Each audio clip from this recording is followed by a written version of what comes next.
Bienvenue dans la pause fitness, le podcast sur la musculation, la nutrition et le style de vie. Je vous propose un nouvel épisode tous les mardis à 8h tapante. Vous pouvez le retrouver sur toutes les bonnes plateformes de podcast. À ce propos, vous pouvez également me laisser une évaluation, c'est ce qui m'aide le plus, directement sur la plateforme de podcast de votre choix. Vous avez également tous les jeudis à 18h sur ma chaîne YouTube Fitness Miss, une vidéo où je réponds à vos questions, ce qui peut vous permettre de mettre un visage sur la voix. Pour ceux qui sont passionnés comme moi, qui aiment bien aller plus loin que les petites recommandations qu'on voit à droite à gauche, je sors tous les dimanches à 10h du matin sur mon site www.fitnessmiss.fr un cours vidéo ou une enquête sur un sujet qui me passionne, que ce soit les hormones, que ce soit l'entraînement, la diététique, le sommeil, peu importe, ce sont toujours des sujets poussés avec un document plus une vidéo pour justement avancer petit à petit chaque semaine. Donc ça, c'est tous les dimanches à 10h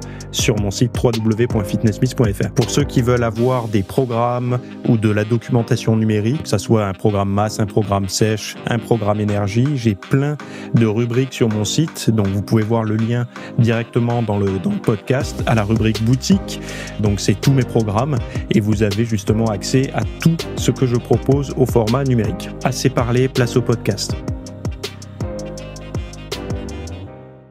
Salut à tous, j'espère que vous allez bien. Donc dans cet épisode, on va parler du sport qui ne suffit pas à faire maigrir, du sucre qui n'est pas toujours une question de volonté, de l'eau en bouteille qui est loin d'être aussi saine qu'on le pense. En gros, le sport fait maigrir, faux, le sucre est votre faute, faux, l'eau en bouteille est saine, faux.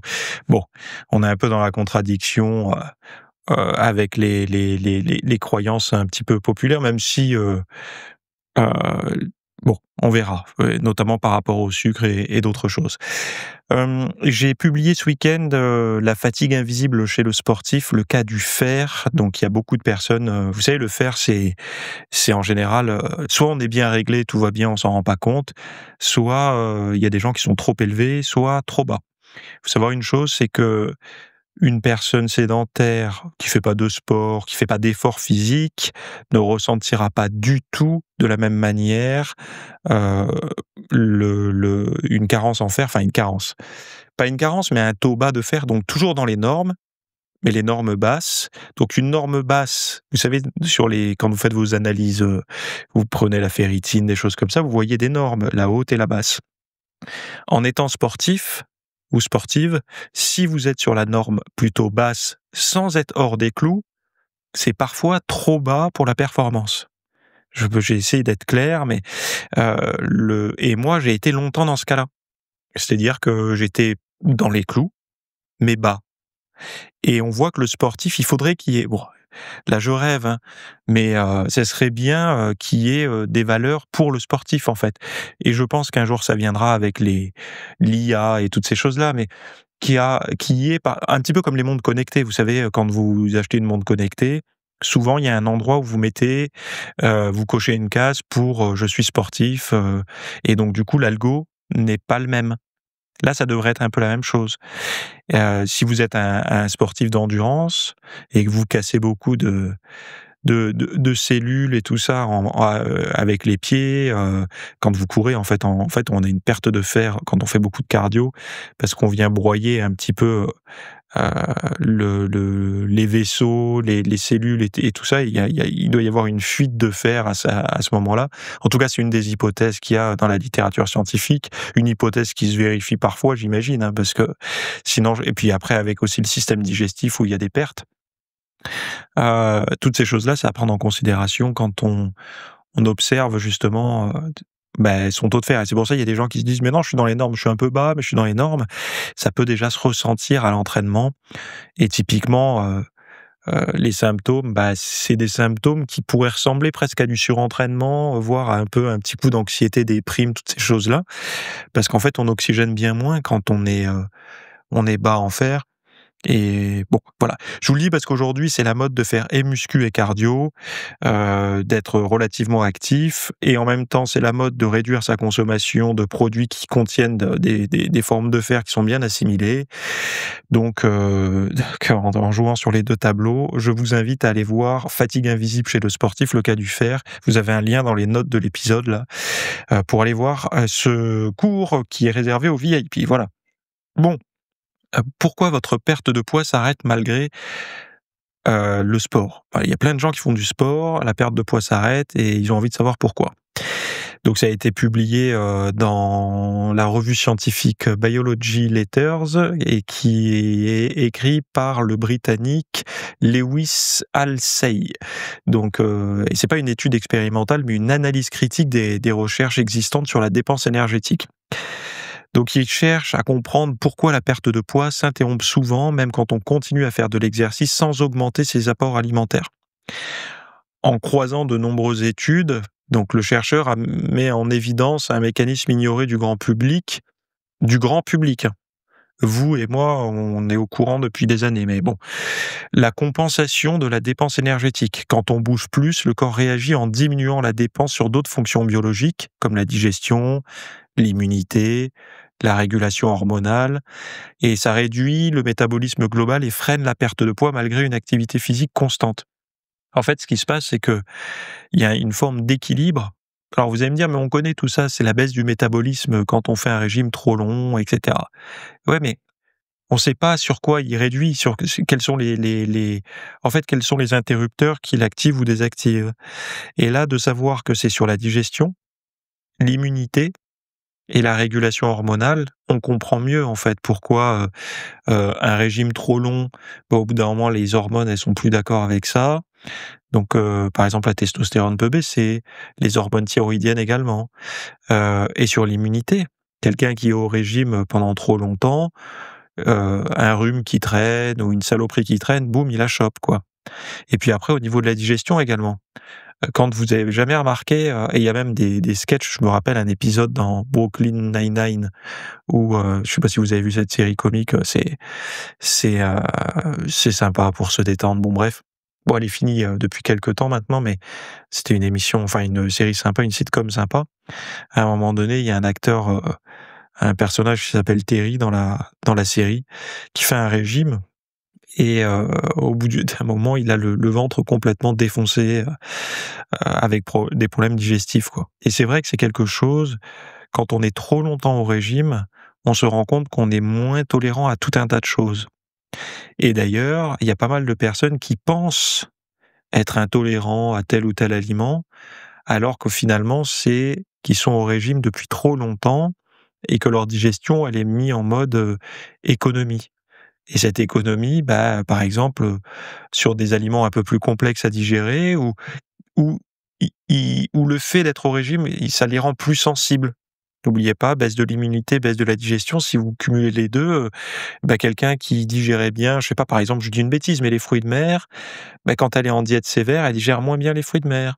Moi, je sais quand je suis en diète, assez serrée, les champignons, j'ai pas une digestion exceptionnelle. Donc il peut, alors qu'en temps normal, il y a pas de problème. Donc il faut, c'est ces petites choses-là, il faut être, et je pense que vous pouvez confirmer ça. Vous vous êtes rendu compte qu'il y a certains aliments, vous les digériez pas et là maintenant ça va mieux et quand vous vous mettez à la diète, ça recommence à déconner un petit peu. Et bien tout ça, ça peut être des indications sur le fait que, ouh là le corps il a commencé à attaquer, à tirer le frein à main sur des fonctions autres que juste la dépense, l'élimination du tissu adipeux, quoi. Donc de toute façon, je peux rester au régime, mais là, on n'est plus dans l'efficacité, quoi. Donc c'est le moment, de faire ce que j'appelle moi, une pause métabolique ou, enfin c'est pas une pause métabolique, mais c'est une forme de recharge, de rebond, mais pas sur une journée, quoi. D'essayer de se prendre une semaine, 15 jours où on mange à maintien, on se refait une santé, quoi, au niveau digestif, au niveau, hormonal. Et ne soyez pas trop inquiets de reprendre du poids quand vous faites des choses comme ça parce que alors, c'est ce qu'on disait là, la perte de poids s'arrête malgré le sport. La perte, mais par contre, tant que vous ferez du sport, vous n'allez pas reprendre du poids. Et c'est ça un petit peu les gens qui disent: «Oui, régime yo-yo, quand on fait un régime sévère, on reprend tout et tout». Une des choses les plus importantes, ce qui va faire que le poids va pas revenir, c'est votre capacité à maintenir le sport. Alors évidemment, si vous remangez comme avant le régime, c'est-à-dire n'importe comment, enfin ce qui vous a conduit à être en surpoids, si vous le refaites, ça va vous reconduire en surpoids, il y a pas de magie, hein. C'est-à-dire que quand, il y a une route qui mène à un endroit, c'est pas parce que, vous avez emprunté une autre route pendant 15 jours, 3 semaines ou 6 mois selon la durée du régime, qu'en reprenant l'ancienne route, ça va vous mener ailleurs. Ça vous ramènera toujours au surpoids si vous reprenez la diète que vous aviez avant de faire votre régime. Mais si vous faites du sport en plus d'une diète à maintien des calories, donc une diète saine en maintenance en fait, vous n'allez pas reprendre du gras en tout cas, ça va être, beaucoup mieux métabolisé, tout ce que vous allez consommer. Tout simplement parce qu'il y a le sport en plus, cardio, muscu, j'espère un peu les 2 quoi. Et là, vous allez réussir à tenir. Sauf que quand on fait des moyennes par rapport au régime, ce sont très souvent des gens qui ont fait que le régime, qui se sont forcés à marcher un peu plus ou qui se sont forcés à faire du vélo, à courir, mais ils sont pas dans une dynamique long terme où l'effort, c'est quotidien ou c'est hebdomadaire au minimum, quoi. Et ça, bah, bon. Donc le corps ajuste activement sa consommation d'énergie pour éviter un déficit trop durable. C'est un réflexe de survie hérité de notre évolution. Et comprendre cette adaptation physiologique invite à revoir les programmes d'amaigrissement. Donc le sport seul ne suffit pas, mais ça on le sait depuis un certain temps quand même, hein, que le sport tout seul, tous ceux qui font de la muscu, du cardio, ils se sont bien rendus compte que ça marchait pas. Ça marche pas, enfin moi je l'ai vu que j'étais en surpoids avant de me mettre à la muscu, je me suis mis à la muscu, j'étais en surpoids et musclé. Mais j'étais pas, ça m'a pas fait perdre du gras. Il fallait que j'ai une approche, diète en parallèle. C'est ça un petit peu qui est, où les gens se sentent, comment dire? Avoir tiré le mauvais, les mauvaises cartes parce qu'ils voient leurs camarades de salle ou d'autres personnes faire de la muscu, qui vont avoir la peau plaquée sur le bide, les abdos super bien définis, sans faire forcément une diète différente de ce qu'ils faisaient avant. Et alors qu'eux, ils se mettent à la muscu et certes, ils prennent du tour de bras, du tour d'épaule, les pecs gonflent un peu, mais visuellement dans le miroir, ça reste un peu flambi, quoi, comme on dit, et c'est pas forcément très très agréable à l'œil pour eux. En tout cas, ils se sentent pas satisfaits. Et bah ça, moi, je l'ai vécu, hein. Et donc, du coup, on est comblé en vêtements parce qu'on se dit: «OK, on a une bonne carrure», mais torse nu, on n'est toujours pas, à l'aise dans ses baskets, quoi. Et bah ça, c'est la diète, hein. Ça, c'est la diète. Et quand on commence à mettre un coup de collier sur la diète, ça va super vite. On se rend compte à quel point, on mettait la mauvaise huile, dans le moteur, quoi. Quand on se met à mettre la bonne huile, c'est bien lubrifié, le moteur, il tourne à plein régime et c'est vraiment top et c'est pas difficile, finalement. Il suffit d'avoir les bonnes recettes. Je vous invite à aller voir mon site, toutes les recettes, elles sont en libre accès, des recettes de cuisine, qui sont, bah, voilà, qui marchent très, très bien pour manger bien plus sainement et puis perdre de la graisse, quoi. Alors je vous ai mis le lien, vous avez toujours les sources, hein, dans le du podcast. Tout ce dont je parle, c'est sourcé, vous l'avez dans les notes de l'émission. Donc deuxième sujet qui vient de lanutrition.fr, c'est une mise en garde. Et si vos envies de sucre venaient de vos bactéries intestinales? Donc rappel des faits, dans une interview donnée au site lanutrition.fr, le docteur Stephen Gundry, ancien chirurgien devenu spécialiste du microbiote intestinal, revient sur une idée ancienne d'Hippocrate, aujourd'hui validée par la science moderne: toutes les maladies commenceraient dans l'intestin. Alors, je ne sais pas si toutes les maladies viendraient, enfin, je ne sais pas si la science moderne a confirmé que toutes les maladies viendraient de l'intestin. Mais bon, c'est un peu le siège de l'immunité, je veux bien, mais bon, l'occasion pour lui d'expliquer pourquoi nos fringales de sucre ne relèveraient pas seulement de la volonté ou du stress. Donc ce que dit Gundry, enfin je sais pas si on dit Gundry ou Gundry, le médecin affirme que certaines mauvaises bactéries présentes dans l'intestin savent manipuler le cerveau en envoyant des signaux chimiques qui déclenchent l'envie de sucre.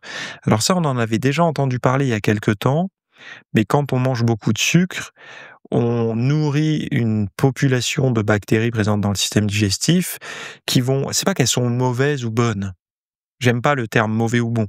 En fait, on est peuplé, on est, on peuple Alors on est peuplé d'une forme de bactéries, à la naissance, hein, c'est comme ça et après on va venir planter d'autres graines ou, avoir un certain engrais qui va faire grandir, grossir une certaine population et moins d'autres. Ça ne veut pas dire qu'elles disparaissent ou elles apparaissent ou elles disparaissent, ça veut juste dire que on va venir arroser des populations qui sont présentes ou d'autres dans notre système digestif.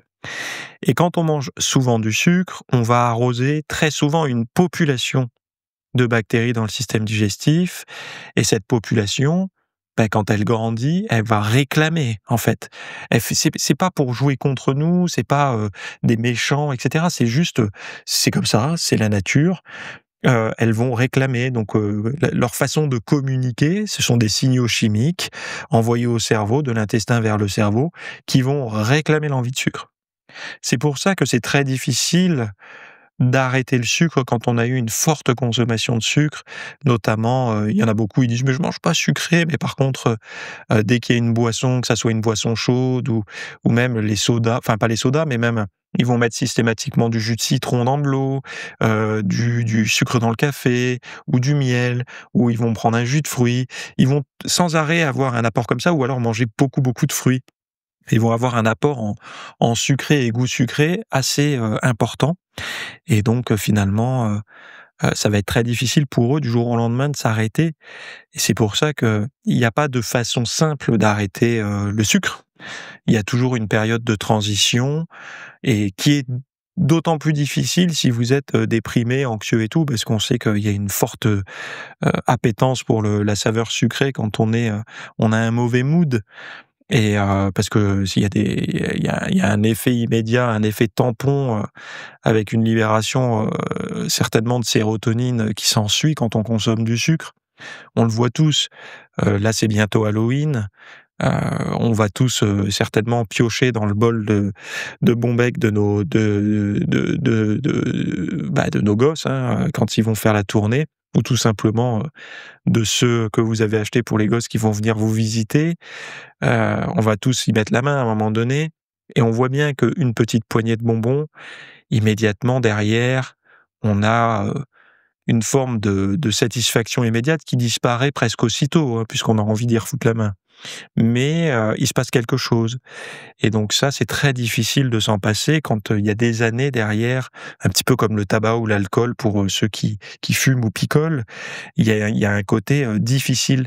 Je pense plus que c'est comme le tabac d'ailleurs, parce que l'alcool en général, il y a des horaires pour, consommer de l'alcool, sauf les alcooliques qui commencent dès le matin. Mais le tabac, c'est différent parce que c'est beaucoup plus échelonné sur la journée. Les fumeurs, ils fument matin, aux pauses, au déjeuner et cetera. Donc ça ressemblerait plus à ça finalement l'apport en sucre. On a besoin de cette petite dose, régulière de sucre ou de goût sucré, quoi. Donc vous en voulez pas, si vous souffrez un peu de cet, arrêt du sucre, c'est tout à fait normal, notamment si vous avez une consommation qui parfois est cachée, hein, encore une fois, même dans des aliments, transformés et tout. Mais c'est difficile de s'en passer tout simplement parce que vos bactéries, intestinales envoient des signaux chimiques qui déclenchent cette envie et en fait leur seul objectif c'est se nourrir pour proliférer. En d'autres termes, ce serait pas vous qui avez envie de sucre, mais elles. Alors, est-ce que vous partez du principe que elles, c'est vous? Moi, je pars du principe que oui, parce que j'aime pas scinder les choses, ça déresponsabilise. Donc c'est nous. Donc si on a envie d'avoir moins envie de sucre, eh ben, il faut, qu'on active d'autres bactéries et qu'on celles-là, on les rende un petit peu plus résilientes. C'est-à-dire, il y en a pas, tu vas te tenir à carreau et puis au bout d'un moment, ça changera, quoi. Donc cette hypothèse se confirme, elle pourrait transformer notre approche des compulsions alimentaires et des régimes. Donc soigner l'intestin deviendrait une priorité pour réguler naturellement l'appétit et prévenir de nombreuses pathologies. Est-ce qu'aujourd'hui, alors aujourd'hui ça existe les probiotiques, mais certainement dans un moyen long terme, on trouvera peut-être, des antibiotiques ciblés pour ces bactéries et des probiotiques ciblés pour les autres. Parce que, vous savez, on parle souvent des probiotiques. oui, il faut apporter telle et telle souche, il faut apporter ensuite tel prébiotique pour les nourrir. OK. Vous savez qu'il y a quelque chose qu'on appelle les antibiotiques. D'ailleurs, il y a un reportage que je vous invite à aller voir sur la résistance aux antibiotiques. Je ne sais pas s'il est toujours disponible sur Arte, mais qui était très intéressant pour comprendre que même si vous prenez pas d'antibiotiques, de toute façon, il y a un effet collectif par rapport à ça et que la résistance est globale, même si vous en prenez jamais. Mais peut-être que les antibiotiques, parce que dans le reportage, ils disent aussi que les antibiotiques évoluent quasiment plus et depuis des décennies, hein, et que moi, mon point de vue, est-ce qu'un jour on trouverait pas des antibiotiques ultra ciblés, notamment pour ces populations de bactéries intestinales, qui seraient propices à l'envie de sucre? Et pas quelque chose à spectre très large qui nous rendrait, qui nettoierait tout le système digestif et qui là, ce serait pas bon, quoi. Donc de vraiment avoir quelque chose de ciblé. Peut-être que ça viendra parce qu'on pense beaucoup probiotiques, donc le côté naturel de repeupler et tout, mais est-ce qu'on pourrait pas avoir des souches très ciblées, un petit peu comme ceux qui ont des infections urinaires? Ils vont prendre une souche, un antibio plutôt ciblé qui vient sniper la souche qui déclenche le le le l'infection urinaire, quoi, la cystite, ce qu'on appelle. Je sais pas, si un jour ça existe, vous imaginez comme quoi comme ça pourrait aider. Alors évidemment, il y aurait toujours des gens qui abuseraient de ça et ce serait dramatique, mais ça pourrait être un bon starter parce que si ça réduit l'envie, ça n'est qu'une hypothèse de ma part là, hein. Si ça réduit l'envie, ça pourrait être super intéressant, au moins pour le sevrage du début quoi, pour la déshabituation de l'envie régulière de sucre. Donc il y a un autre post que j'ai vu donc de Science Daily, qui dit que ce que vous buvez vraiment dans l'eau en bouteille, donc rappel des faits, loin des clichés de pureté, une nouvelle étude publiée dans Journal of Hazardous Materials alerte sur les dangers invisibles de l'eau en bouteille. Donc la chercheuse Sarah Sajdi, inspirée par une plage jonchée de plastique en Thaïlande, a passé en revue plus de 140 études scientifiques pour comprendre l'impact des microplastiques sur notre santé. Donc, ce que montre cette étude, c'est que chaque année, une personne qui boit de l'eau du robinet ingère déjà entre 39 000 et 52 000 particules de microplastiques. Mais celles et ceux qui consomment de l'eau en bouteille en avalent 90 000 de plus. Pas 90 000, 90 000 de plus. Ces particules, souvent invisibles, pénètrent dans le sang, atteignent les organes vitaux et sont liées à l'inflammation chronique, des troubles hormonaux, des atteintes neurologiques, voire des cancers. Ce qu'on découvre, c'est que ces plastiques ne viennent pas de la pollution générale, mais de la bouteille elle-même, qui se dégrade au fil du temps, transport et de l'exposition au soleil. Selon Sajdi, donc la chercheuse là, la toxicité n'est pas immédiate mais chronique. Éviter les bouteilles en plastique au quotidien devient un acte de prévention, pas un simple geste écologique. Donc, vous pouvez avoir des petits réflexes. Alors, c'est vrai que les microplastiques, c'est assez nouveau. On commence à en parler auprès du grand public, mais c'est assez nouveau. C'était pas vraiment parce qu'il y a tellement de choses sur lesquelles on doit s'attarder. Les métaux lourds, les microplastiques. Bon, c'est vrai que l'eau, on peut pas s'en passer de la flotte, hein. Et là, moi, j'aime bien hiérarchiser toujours les choses. Évidemment, l'eau du robinet, elle est pas parfaite. Mais est-ce qu'une eau filtrée, c'est pas mieux? Donc on filtre son eau du robinet que de prendre des bouteilles? Visiblement si. Et puis si vous avez déjà été, heu, dans les coulisses d'une grande surface ou d'entrepôts de stockage, vous verrez que parfois les belles bouteilles, d'eau que vous achetez dans les rayons, elles ont été parfois stockées sur un parking ou sur l'arrière, cour d'un magasin en plein cagnard pendant un certain temps. Donc les libérations de microplastiques, c'est assez important. Donc pourquoi pas essayer plutôt de filtrer votre eau à la place. Alors maintenant, il existe des filtres pour mettre directement à la tête du robinet, ou alors des carafes filtrantes, maintenant, elles existent en verre. Donc d'essayer d'avoir quelque chose. Moi, j'ai un bitonio, comment on appelle ça, un testeur d'eau, vous savez, pour avoir les particules je crois que c'est ppm, particules par millier ou particules, je sais plus comment ça s'appelle exactement. Un testeur de particules qui sont présentes dans le liquide. Et moi, avec la carafe que j'utilise, qui est une carafe standard pour filtrer l'eau, les particules sont bien moindres après qu'avant. Et ça, j'ai vu que même avec 2 cycles de filtrage, donc vous savez, les filtres, on vous dit, ça a une durée de vie selon les filtres que vous achetez, 1 mois, 2 mois, c'est en fonction des litres que vous y brassez, en fait. Mais moi, je vois que même après 2 cycles, donc c'est-à-dire que quand on me dit de le changer, je repars pour un cycle, c'est toujours mieux que l'eau du robinet. Donc après, il y a d'autres problématiques avec les filtres, notamment les bactéries. Donc votre carafe, il faut pas oublier de très bien la laver. J'avais fait tout un cours justement sur l'eau, si vous voulez savoir tout ça, allez voir, vous tapez eau santé sur mon site, vous trouverez forcément. Et c'est quelque chose de très intéressant parce qu'on n'y prête pas attention, on dit il faut s'hydrater, ouais mais comment? Parce que si une hydratation provoque de l'inflammation, on va pas arrêter de boire parce qu'on va se déshydrater. Donc ça c'est vraiment quelque chose de sérieux à prendre en considération, quoi. Donc l'eau en bouteille, 90 000 particules de plus que dans l'eau du robinet. Donc c'est pas, c'est non négligeable. Voilà. Bon, il y avait une autre étude qui parlait des édulcorants. Est-ce qu'ils peuvent vraiment aider à stabiliser le poids? Vous savez, souvent, il y a des gens qui se disent: «Tiens, je me mets au régime, j'ai pas envie d'arrêter le goût sucré, donc je vais acheter tout ce que je mangeais en goût sucré, mais en version light, en version 0, blindé d'édulcorants». Donc ils vont acheter des sodas light, des chewing-gums sans sucre, des pastilles d'édulcorants pour mettre dans leur café. Ils vont même acheter des pâtes à tartiner, des tablettes de chocolat sans sucre, toutes ces choses-là, parce qu'ils n'ont pas envie de se passer de leurs habitudes de vie, mais ils veulent plus les calories et ils veulent plus les effets du sucre. Et bien, qu'est-ce qu'a fait l'étude internationale SWEET, donc SWEET, S-W-E-E-T, publiée dans Nature Métabolisme en octobre 2025, qui a suivi 341 adultes et 38 enfants en surpoids ou obèses pour évaluer les effets des édulcorants et ce qu'ils appellent les améliorateurs de goût sucré sur le poids et le microbiote intestinal.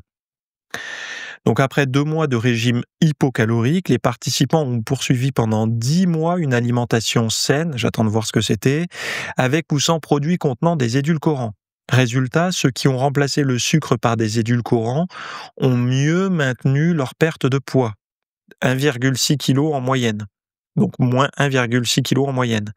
Et ont vu leur microbiote évoluer positivement, notamment avec plus de bactéries productrices d'acides gras à chaîne courte, bénéfiques pour la santé intestinale. Je crois que j'en ai parlé il n'y a pas longtemps, avec les fibres aussi. Ce qu'on découvre, c'est que contrairement à certaines idées reçues, la consommation prolongée d'édulcorants dans un cadre alimentaire équilibré, j'attends encore une fois de voir ce que veut dire équilibré pour eux, semble sûr et même utile pour prévenir la reprise de poids. Aucune amélioration notable n'a été observée chez les enfants, ni sur les marqueurs cardiovasculaires. Alors, il y a un conflit d'intérêts. Pourquoi? Parce que plusieurs auteurs ont reçu des financements de l'industrie agroalimentaire, notamment Nestlé, Unilever, International Sweeteners Association et American Beverage Association, donc les boissons, quoi. Donc c'est toujours difficile, je voulais en parler parce que je sais très bien que cette étude a fait l'objet de vidéos par des youtubeurs ou alors a fait l'objet d'articles de presse. C'est toujours très compliqué parce que vous allez me dire oui, mais ça n'a rien à voir puisque souvent ce genre de personnes, c'est l'industrie du sucre. Quand vous entendez parler industrie du sucre, vous entendez aussi parler industrie de l'édulcorant. Pourquoi? Parce qu'aujourd'hui, tous les produits ultra sucrés, notamment les boissons, existent très souvent en version 0. Donc, aujourd'hui, les édulcorants, on essaye de leur redonner une place bien plus noble parce que justement, il y a tout. Enfin, à un moment donné, il faut pas oublier une chose. Moi, il n'y a pas de, comment dire. Moi, je crois pas au complot, à tous ces trucs. Par contre, je crois au business. Quand vous avez un produit à vendre et qu'on vous dit il faut plus mettre de sucre ou vous allez être taxé sur le sucre, il faut réagir à ça. En termes que si vous êtes une entreprise cotée en bourse avec des actionnaires, il faut réagir à ça. Donc, ils regardent comment on peut faire pour rentrer dans les clous sans être pénalisé par la législation actuelle de santé publique, etc. Donc, c'est du business. Il n'y a pas, on veut pas vous empoisonner, on veut pas vous tuer volontairement. Il faut pas oublier que ce qu'on achète en grande surface, ils sont pas payés pour vous mettre en santé. Ils sont payés pour pas vous tuer, en tout cas pas dans l'immédiateté, pas vous empoisonner, mais surtout faire du profit, quoi. Vous nourrir et faire du profit. C'est comme ça, on l'accepte et puis c'est tout, il n'y a pas de problématique. Par contre, on peut tous être acteurs de ça, c'est-à-dire on peut décider, moi je décide quand je fais mes courses de mettre certains ingrédients dans mon panier et pas d'autres. Ça, c'est un choix qu'on peut faire nous. Et je vous garantis que si demain, plus personne ne met dans son caddie les aliments que je viens de citer, donc les sodas light et tout ça, il va falloir que ces entreprises trouvent un autre moyen de les vendre. Ou se lancent dans autre chose, je sais pas. Mais il y aura forcément une modification. S'il n'y a plus d'acheteurs, à un moment donné, voilà quoi. Donc, il faut pas attendre de changement. C'est pas ça qui va créer du changement pour la santé. La santé se gère par soi-même, en tout cas par l'alimentation. C'est un acte individuel et responsable. On peut pas attendre de ce qu'on nous met devant les yeux que ça va être, que ce soit bon pour nous. C'est pas possible, ça n'existera pas puisque les puissances publicitaires, marketing et tout sont trop fortes. Et en face, imaginez, vous êtes, c'est comme si vous attendez je sais pas, je vais pas dire aller sur d'autres thèmes, mais c'est pour ça. Moi, je crois pas à tout ce qui est complot, toutes ces bêtises. Il y en a peut-être qui existent dans certains domaines, assez pointus, mais là, en tout cas, faut aller au plus simple. C'est du business. Du business. C'est pour ça que les compositions sont faites pour qu'on y revienne, qu'on consomme, que ça soit bon au goût. Parce qu'imaginez, si vous avez un produit à vendre, mais qu'il est moche, qu'il est dégueulasse, qu'il pue, et en plus qu'il vous cale tellement que vous n'avez pas besoin d'en manger pendant une semaine. Au niveau business, c'est pourri, quoi. Vous pouvez pas développer un business là-dessus. Donc, faut faire tout l'inverse. Faut que ça soit beau, faut que ça soit bon, et faut que ça vous donne envie d'y revenir souvent. Et voilà, à un moment donné, c'est très simple à comprendre, hein. Il n'y a pas besoin d'aller chercher dans les complots et tout, quoi. Voilà ce que j'avais à vous dire aujourd'hui. Donc, n'hésitez pas à aller voir La fatigue invisible chez le sportif, le cas du fer, hein.